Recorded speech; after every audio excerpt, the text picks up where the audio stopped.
No final do século XIX, uma nova classe imigrante surge no Brasil para substituir o trabalho escravo.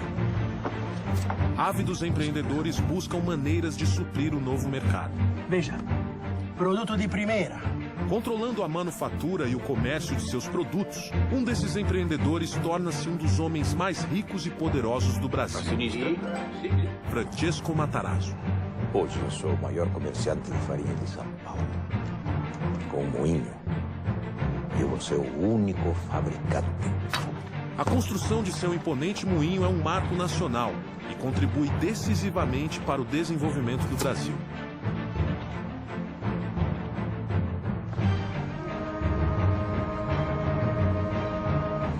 Enquanto Matarazzo dá início à indústria, um ambicioso norte-americano chega ao Rio de Janeiro com planos de mudar o país. Seu nome? Percival Farquhar.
Farquhar, o senhor está atrasado.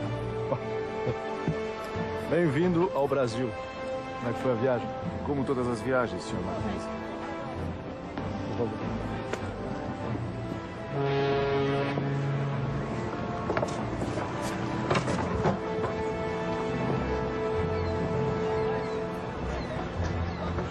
Então, essa coisa precária é o porto da capital do Brasil. Pois prepare-se. O restante desse país será uma surpresa mais desagradável ainda. Ótimo. Ótimo. Onde falta estrutura, senhor Mackenzie, sobra oportunidade. O Brasil do começo do século XX ainda é um país rural. A infraestrutura é incipiente e a integração do território é precária. Até mesmo na capital da República, os serviços públicos são obsoletos. O Rio de Janeiro ainda não tem energia elétrica. É para mudar isso que Farquhar se associa à empresa canadense Light and Power. Junto a Alexander Mackenzie, ele inicia um plano de eletrificação do Rio de Janeiro. Aí que aparece o papel de um empresário novo que busca, junto à Light, chegar ao Brasil, e a Light precisava disso para expandir o seu negócio para o Rio de Janeiro.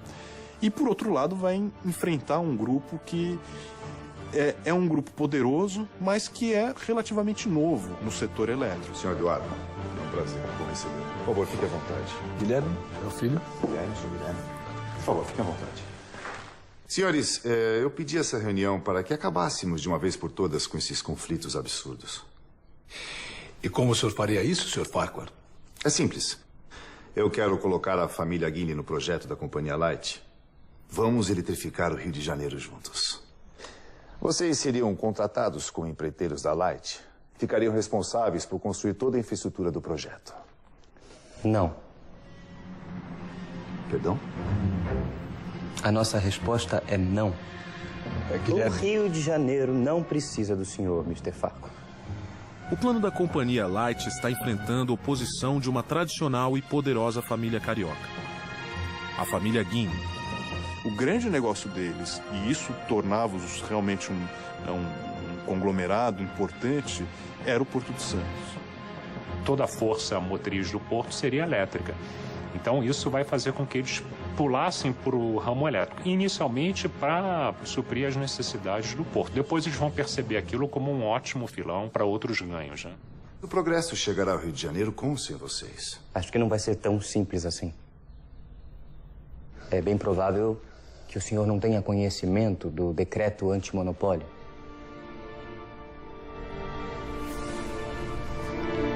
As concessões de eletricidade que o senhor pretende comprar vão contra o decreto. A sua companhia será impedida de funcionar e nada sairá do papel. Entendo. Bom, senhores, obrigado pela visita. Do Brasil, cuidamos nós. O que a gente observa é que o mundo inteiro está sendo, vamos dizer assim, colonizado pela energia elétrica. Quando a Light se instala, aí nós temos uma relação de capital estrangeiro e capital nacional. Menino Guilherme tem razão, Percival. O decreto antimonopólio vai ser um problema. Não se preocupe, Mackenzie. Eu já sei o que fazer. Vamos comprar todas as concessões de energia da cidade. Vai ser inútil. No decreto, essas concessões não valeriam nada.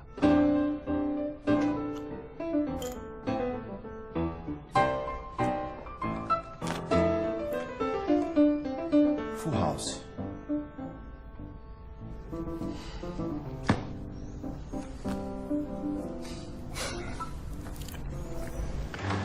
Não faz sentido algum. Farquhar está jogando dinheiro fora. Eu sei, mas o governo brasileiro precisa ficar alerta. O senhor ministro há de convir que é preciso impor limites a esses estrangeiros. Guilherme Guiney suspeita que Farquhar está tramando alguma coisa. Ele articula com seus contatos políticos para garantir que os passos da Light and Power no Brasil sejam acompanhados de perto. Isso revela já o seu poder junto às autoridades. Obviamente, eles viveram a transição do Império para a Primeira República. Parecia que eles podiam sofrer as consequências disso, mas tudo se demonstrou que poderiam continuar trabalhando como trabalhavam com o Império, começar a trabalhar com a Primeira República. Temos ser portador de más notícias, Sr. Farquhar. A companhia Light infringiu o decreto antimonopólio do governo brasileiro. Portanto, a partir de agora, a sua companhia está impedida de prestar serviços de fornecimento de energia elétrica para o Rio de Janeiro. É uma pena. Pensar que uma cidade tão importante como o Rio de Janeiro ficará sem energia elétrica me deixa entristecido. Afinal, eu detenho todas as concessões e não posso usá-las. Teremos que deixar o Rio de Janeiro no escuro por muitos e muitos anos, Sr. Miller. E é provável que todas as outras cidades no Brasil estejam eletrificadas. Enquanto o Rio, a capital da República, permanecerá nas trevas. Poderá até ser conhecida como a capital das trevas. Seria hilário, não seria, Sr. Ministro? Mas, sinceramente, eu espero que esse imenso atraso no progresso do país não recaia sobre o senhor. Afinal, lei é lei. O senhor está apenas as cumprir e ninguém poderá culpá-lo por isso. As leis estão sempre visando o melhor para o país. Não é verdade?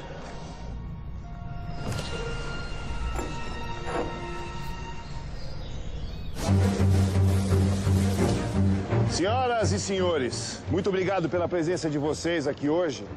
Hoje é um dia muito especial para o Rio de Janeiro, que finalmente sairá das trevas. O decreto antimonopólio é derrubado. A eletrificação do Rio de Janeiro começa. E tudo está nas mãos de Farquhar. Bem-vindos ao progresso.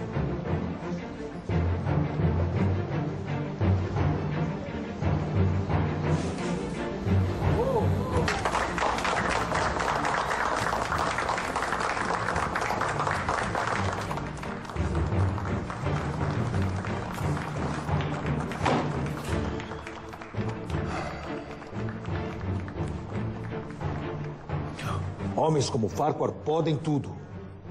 Inclusive destruir a nossa família.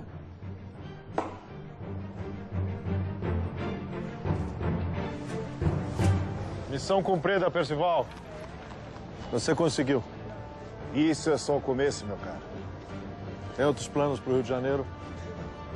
Eu tenho planos para todo o Brasil.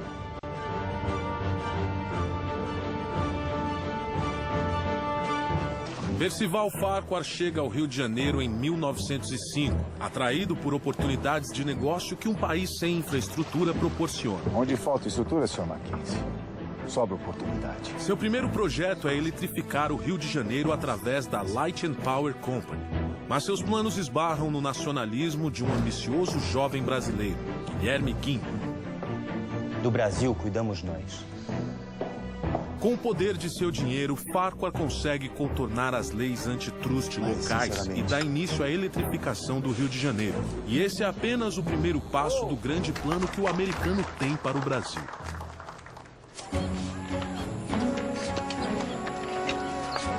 Meus planos para esse projeto terminam aqui, Mackenzie. Deixa o Rio de Janeiro comigo. A Light dá início às obras da usina de Lages, a maior da América Latina, capaz de fornecer energia para todo o Rio de Janeiro. E Farquhar volta as atenções para seu outro projeto. Keegan, aqui e eu vamos construir uma ferrovia. Ou melhor, algumas ferrovias. O plano de Farquhar é gigantesco. Um conjunto de estradas de ferro para interligar todo o continente americano. Fazer um eixo que ligasse norte a sul as ferrovias, atendendo a construção de um mercado interno que estava em formação. Sim, nós vamos cortar todo o Brasil, começando os trabalhos simultaneamente pelos dois extremos. É um belo projeto. Mas e a Sorocabana? Sem ela, a ligação entre o norte e o sul do país será economicamente inútil. Não se preocupe, Mackenzie. Eu já tenho planos para consegui-la. E você, meu caro, faz parte deles. Farquhar pede que Mackenzie negocie a compra da Sorocabana com o governador do estado de São Paulo. O senhor está pensando em português? Sim, quer fazer a integração da América Latina toda, e a ferrovia Sorocabana, por atender uma região importante do estado de São Paulo e fazer a sua ligação com o sul do Brasil, seria estratégica nesse sentido. Enquanto isso, Farquhar vai para a Europa levantar o dinheiro necessário para a compra. Sr. Farquhar, telegrama do Sr. Mackenzie. Obrigado.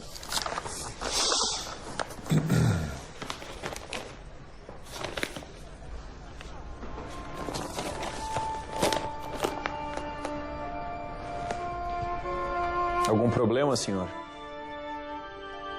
Os ingleses fizeram uma oferta, vão comprar Sorocabana. Mas sem essa ferrovia, o seu projeto fica inviável. Frank, me dê o Jornal da Manhã.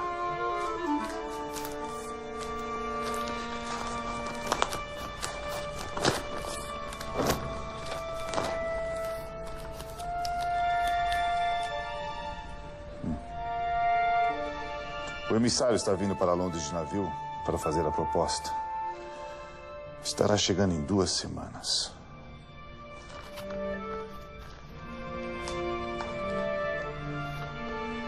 E qual o plano? Mande um telegrama imediatamente para o Mackenzie no Brasil e descubra quanto os ingleses estão pagando.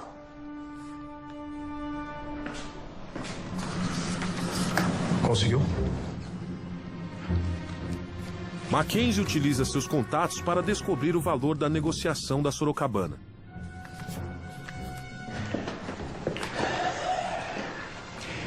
Os ingleses estão oferecendo 2 milhões de libras, Sr. Farquhar. Vamos cobrir a oferta.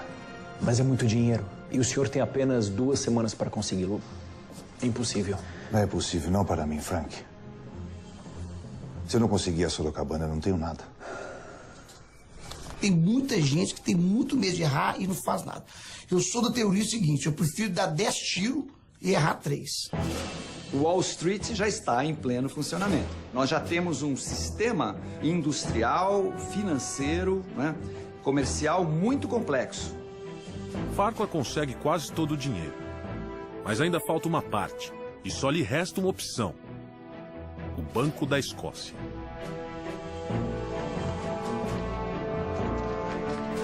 Só um segundo, Sr. Farquhar. Negócios importantes não podem esperar. O presidente do Banco da Escócia é o britânico Lord Balfour. Mas, para azar de Farquhar, Balfour também é presidente da São Paulo Railway, a empresa inglesa que está prestes a comprar a Sorocabana. Muito bem. Pelo que entendi, o senhor quer que eu lhe empreste dinheiro para comprar a Sorocabana antes de mim. É isso mesmo. Exatamente. O senhor está falando sério? Com certeza, Lord Balfour. Eu jamais brincaria com um homem tão respeitável como o senhor. Eu estou apresentando um plano de negócios sólido e muito lucrativo para o Banco da Escócia. E o senhor, como presidente, não pode deixar que os seus outros negócios, como a São Paulo Railway, influenciem na sua decisão. O presidente do banco deve zelar pelos interesses do banco. Caso contrário, não deve continuar como presidente. Estou certo? Tem que saber ter coragem, tem que ter ousadia, tem que saber correr risco, porque a gente que é empresário corre muito risco e poucas pessoas têm estômago para correr esse risco. Farquhar consegue o empréstimo de Balfour e compra a Sorocabana antes do inglês. Com isso, finalmente começa seu projeto de integração das Américas. Farquhar funda uma empresa única para cuidar de todas as suas ferrovias. Estamos falando da Brazil Railway Company, que dará impulso à construção da Madeira Mamoré entre 1907 e 1912, e o foco era a exportação da borracha para os mercados, tanto para o mercado norte-americano, mas principalmente para a Europa. Mas a engenharia americana não está preparada para lidar com todos os problemas tropicais. São 23 quilômetros até lá. Quanto tempo levará para concluir esse trecho? Pelo estudo que a gente fez, eu creio que... O senhor está bem? Sim, eu tô... É só...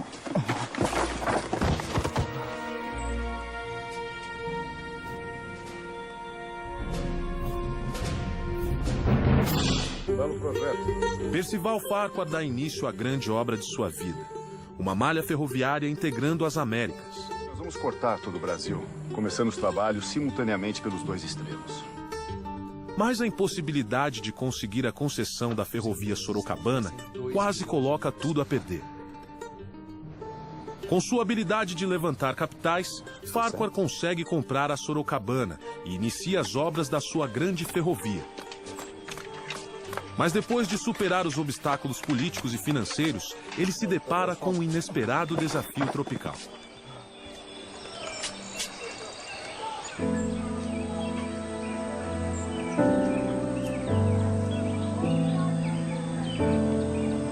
Fique tranquilo, Sr. Farquhar. Em 30 dias a epidemia estará controlada. Sr. Lovelace, em um mês eu já terei cancelado a minha obra. Uma epidemia de febre amarela atinge as obras da ferrovia Madeira-Mamoré. Nós estamos falando de uma floresta, né, tropical, úmida, de condições difíceis do ponto de vista da permanência. Centenas de trabalhadores são contaminados, provocando grandes atrasos. O que acha? Sr. Farquhar, estamos enfrentando problemas. Problemas com a malária. Malária aqui também? Não aqui, senhor. No Rio de Janeiro. Sim, Frank. Mas o que eu tenho a ver com isso?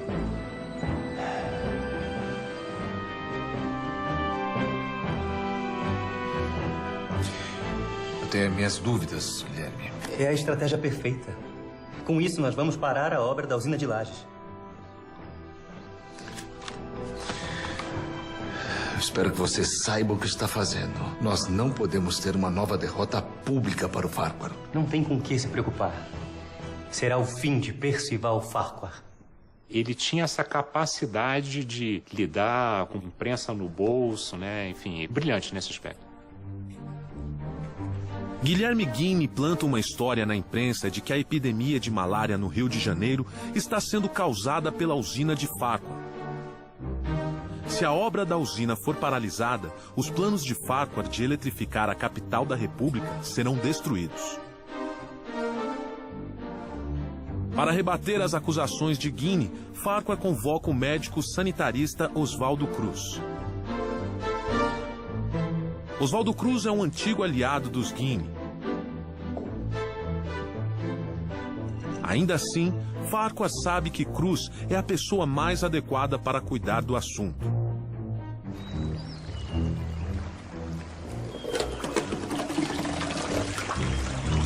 As obras são paralisadas até que o veredito seja dado pelo sanitarista. Oswaldo Cruz pede alguns dias para fazer uma análise completa do local. O parecer de Oswaldo Cruz vai decidir o destino da usina e dos negócios de Farquhar no Brasil.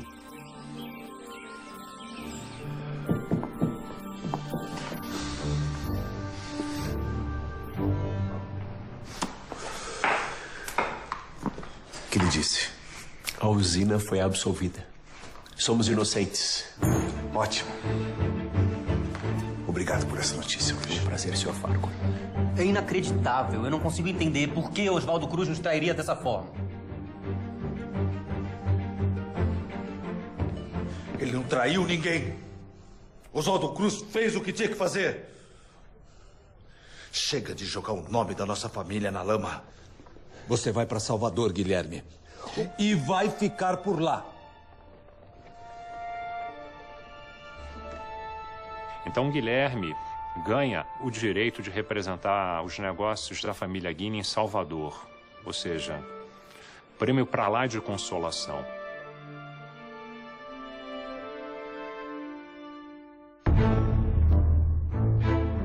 Com o veredito favorável de Oswaldo Cruz, as obras são retomadas em ritmo acelerado. Meses depois, fica pronta a usina de Lages, que vai fornecer energia para toda a cidade do Rio de Janeiro.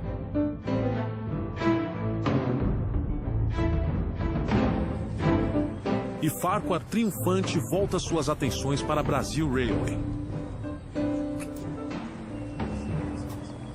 Impressionado com a integridade de Oswaldo Cruz, Farquhar chama o médico brasileiro para cuidar da febre amarela no trecho Madeira-Mamoré, passando por cima de seu conterrâneo, Carl Lovelace. Oswaldo Cruz produz um relatório indicando medidas que amenizam o problema da febre amarela. As obras são retomadas. É o início da Era de Ouro de Farquhar. Ele foi um grande capitalista, né? De ferrovias, de portos, de transportes urbanos e tantos outros empreendimentos que ele tinha simultaneamente em várias capitais brasileiras, né? Seu império está crescendo. E nada parece capaz de parar Farquhar.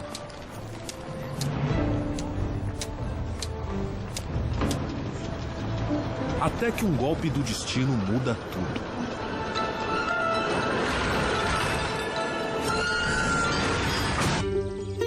Farquhar começa a construir sua malha ferroviária, mas um surto de febre amarela atrasa as obras.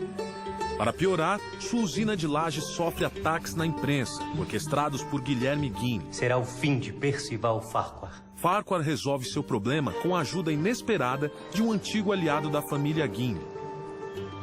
O empreendedor americano está prestes a criar um império financeiro no Brasil, até que um acidente em Salvador ameaça acabar com seus planos. O bonde!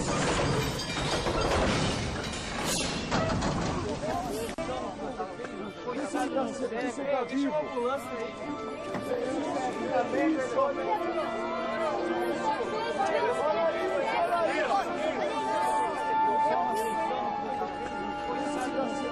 Um cego morre atravessando a rua em Salvador e o bonde que o atropelou é operado pela Bahia Tramway, uma empresa de Percival Farquhar.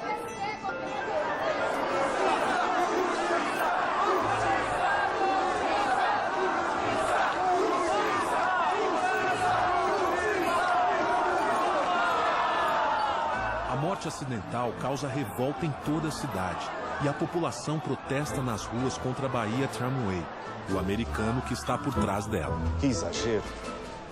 Foi um simples acidente isso. Trágico, sim, claro, mas nada além disso. Farquhar se reúne com o ministro das Relações Exteriores, o Barão do Rio Branco, em busca de uma solução para o caso.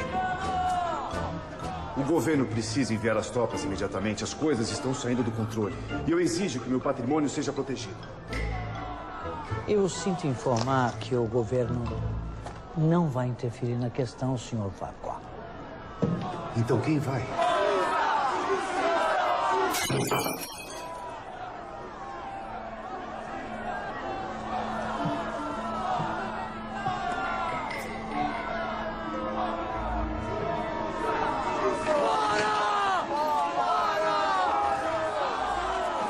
E um homem espera que a revolta ganhe proporções ainda maiores.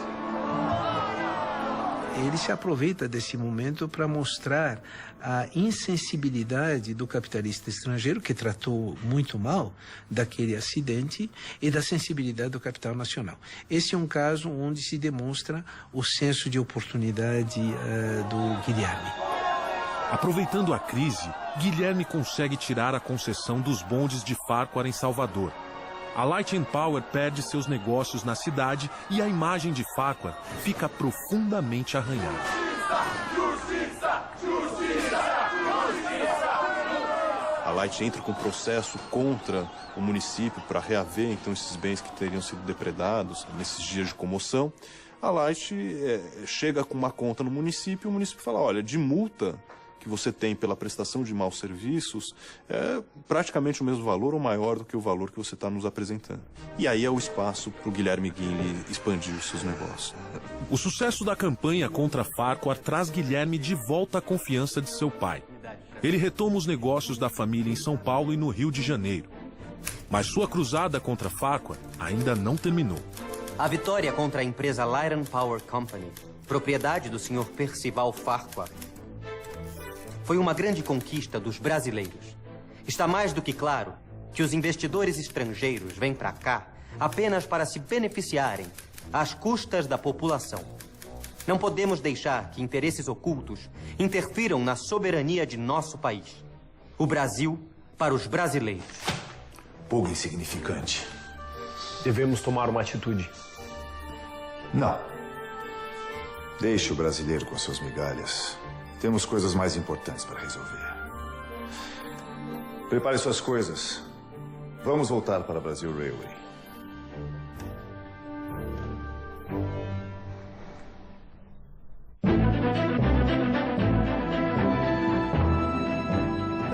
Senhoras e senhores, eu queria agradecer a presença de vocês aqui hoje. Farquhar consegue inaugurar o trecho Madeira-Mamoré em 1912. O foco era a borracha, quer dizer, o látex. Essa extração, então, depois é concentrada, é levada para algumas vilas, para algumas cidades, né? E transportada, através da ferrovia, até navios de grande calado. A navegação se fazia, então, através do Rio Madeira e depois do Rio Amazonas, até Belém do Pará. Então, o Farquhar estava, vamos dizer, envolvido em vários e vários investimentos, né? Porque nós, os brasileiros, serão o futuro. Muito obrigado a vocês.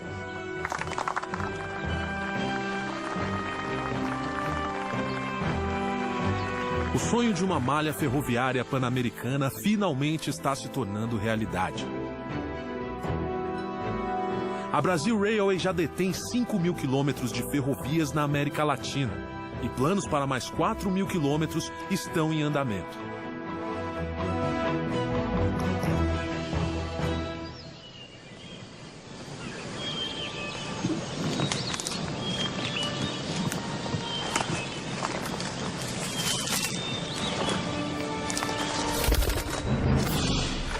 Alto, alto. Cabo. Quanto falta até aí, Dani? 5 quilômetros, senhor. Ótimo. Aqueles rebeldes não vão nem ver o que os atingiu.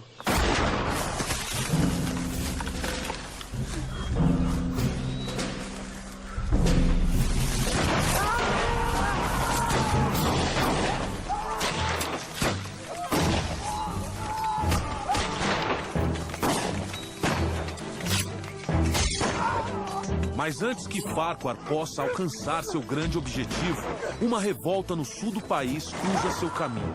Estoura uma guerra civil e no centro dela está a Brasil Railway. Um dos bondes de Percival Farquhar atropela um cego em Salvador, causando uma revolta anti-americana na cidade. Insuflada por Guilherme Guinle, a sociedade baiana exige a punição de Farquhar, que é expulso da cidade. Guilherme retorna vitorioso para o Rio de Janeiro, pronto para continuar atacando o americano. Farquhar abandona o Rio e retoma os trabalhos da Brazil Railway, visando completar a ligação das Américas. Mas um conflito no sul do Brasil coloca em xeque seu sonho de controlar os meios de transporte de todo o continente.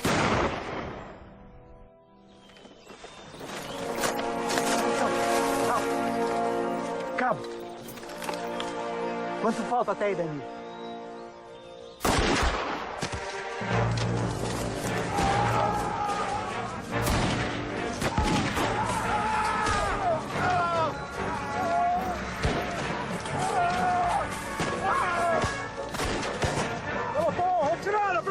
Retirada! Vamos!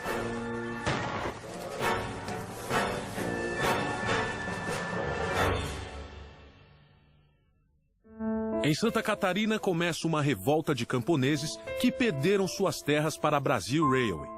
É a Guerra do Contestado que ameaça o trecho entre São Paulo e Rio Grande do Sul das ferrovias de Farquhar. Com a companhia ferroviária, que é a Brazil Railway, que é todinha coordenada, né, por técnicos e engenheiros que vêm dos Estados Unidos e da Alemanha, né, você tem ali um controle sobre os territórios e uma invasão sobre as terras indígenas, sobre as terras camponesas, que vão sendo empurrados e que se organizam para defender sua terra e reagem, né, chamando os seus valores, a sua religiosidade.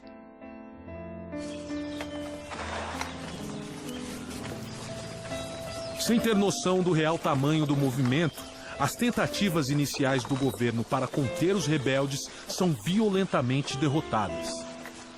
Fica claro que essa será uma guerra difícil e sangrenta.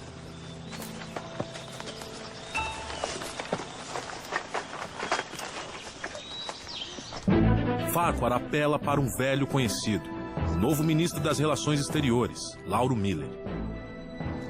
Nós estamos negociando, mas a situação é delicada. Não me interessa. Dê um jeito naqueles caboclos e proteja minha ferrovia. Ou farei o governo brasileiro pagar cada centímetro de ferrovia destruído. E com juros.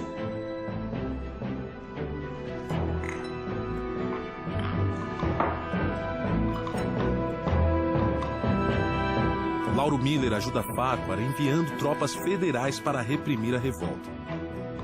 Nós temos o exército brasileiro deslocado para bater mesmo fortemente nessa população que impedia a modernização. Mas nem mesmo as tropas mais experientes conseguem vencer os rebeldes.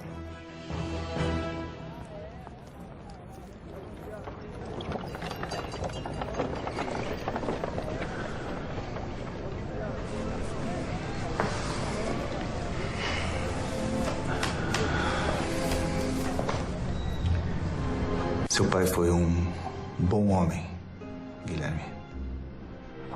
Eduardo Palacin Guinle morre em 1912, deixando a chefia da família para Guilherme. Eu só lamento que ele não esteja aqui para ver a queda de Percival Farquhar. A partir de amanhã, serão tornadas públicas as atrocidades que têm acontecido no sul do país. É inadmissível que o governo brasileiro envie tropas contra o seu próprio povo em favor de uma empresa estrangeira. O golpe será certeiro, senhor ministro. E eu espero que o senhor esteja do lado certo quando o golpe ocorrer. A campanha de Guinle apontando as injustiças da Guerra do Contestado faz efeito. A opinião pública no Brasil se volta contra Farquhar. Para piorar a situação, a Malásia entra no mercado mundial da borracha e se torna um concorrente fatal para os negócios de Farquhar no norte do Brasil.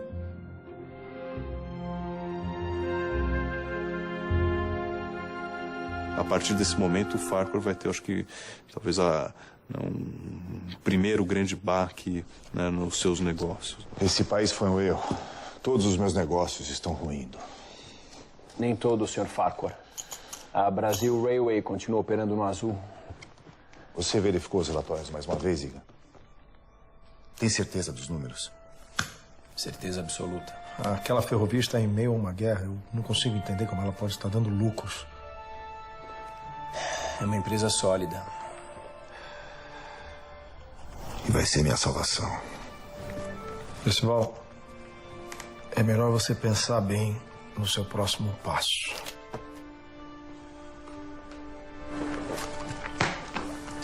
E as cartas, Ilha? A receita do sucesso é ter coragem de, num momento difícil, você continuar a luta. Porque não vai ser só momentos bons. Em São Paulo, os empreendimentos de Francesco Matarazzo continuam crescendo. Ele funda a Indústrias Reunidas Fábricas Matarazzo, que engloba todos os seus negócios. Com a idade avançando, ele começa a pensar na aposentadoria e trata de preparar um sucessor. Eu tenho a honra de anunciar que meu filho Hermelino é agora o diretor-geral das Indústrias Reunidas Fábricas Matarazzo.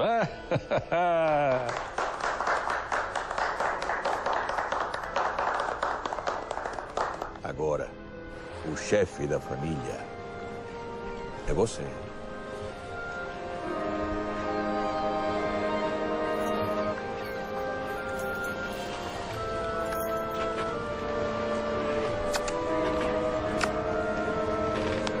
Francesco decide viajar para sua terra natal, a Itália, buscando descansar das demandas de seu império. E a partir daí ele teve que lidar com essa estrutura familiar empresarial à distância. Isso fez com que, ao mesmo tempo, ele continuava lidando com os negócios, mas ele teve que se afastar. Certamente isso afetou a estrutura patriarcal com forte presença da matriarca durante esse período. A Brasil Railway vai conquistar as Américas ainda esse ano. Viva Brasil Railway! Viva! Viva! Farquhar vende diversos investimentos para comprar ações da Brasil Rail. Senhor Egan. Obrigado.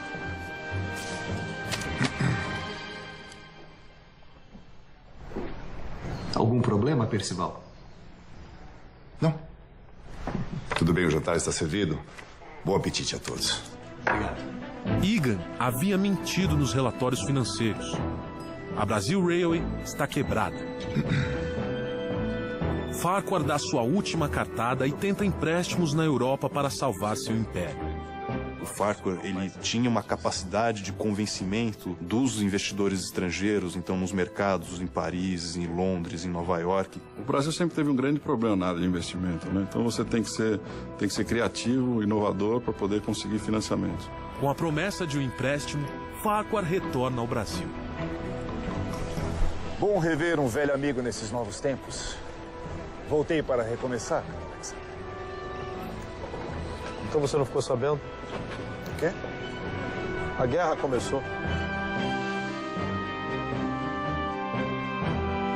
Em 1914, estoura a Primeira Guerra Mundial.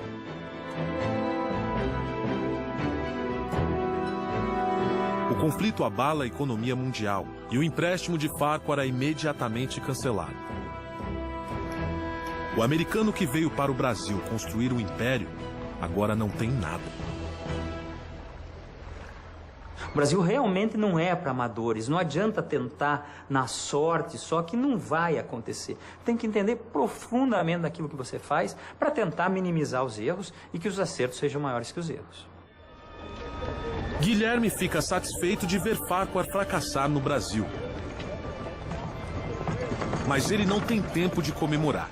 Devido à guerra, o Porto de Santos perde muito movimento. O principal investimento da família Guinle entra em crise.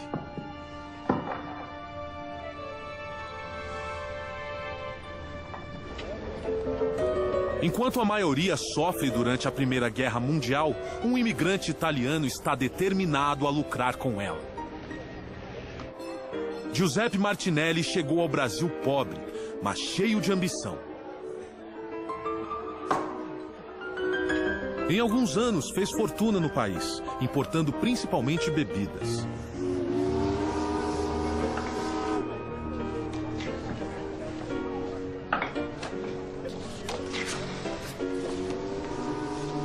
Agora, ele hipoteca todos os seus investimentos e convence Mário de Almeida a entrar como sócio em uma nova companhia de navegação, a Martinelli S.A. Dê entrada imediatamente. Tem certeza que é uma boa ideia, Martinelli? Temo que aproveitar a guerra, Almeida. Não fugir dela.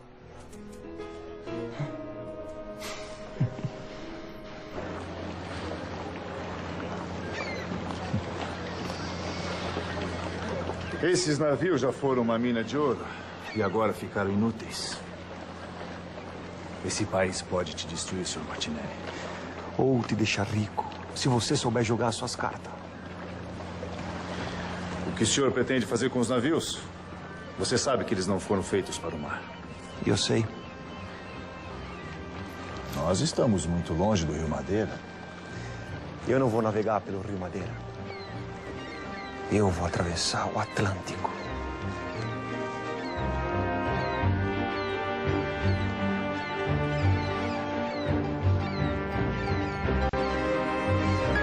Martinelli reforma os navios fluviais, preparando-os para atravessar o Atlântico em meio à guerra. O risco é imenso, mas Martinelli é homem de altas apostas. Ele não permitirá que uma guerra mundial fique em seu caminho.